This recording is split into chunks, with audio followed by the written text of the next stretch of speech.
qız. Ürəyimə çox yatmışdı o qız. Ürəyimə çox yatmışdı o qız. O qız xəyalımdadır. O qız xatırımdadır. O qız indi hardadır? Yaxındamı yoxsa uzaqdadır? O qız xəyalımdadır. O qız xatırımdadır. O qız indi hardadır? Yaxındamı yoxsa uzaqdadır?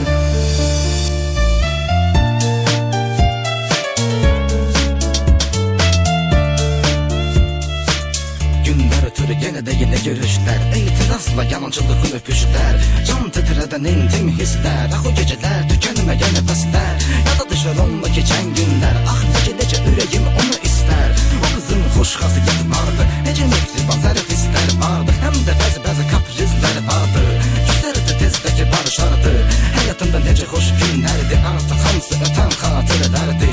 Təsadüf qovuşdurmuşdu bizi, bir təsadüf eləcə bizi ayırdı, ömrüm boyu xəyalımdaca qalası, yaşamda bir eşq macerası, indi bəlkə də yazırır gəlirilə, bəlkə də yanır əsrətin ilə, harda necə olur bir bilə bilsəydin, onu bir daha yenə görə bilsəydin, onu bir daha yenə görə bilsəydin. O qız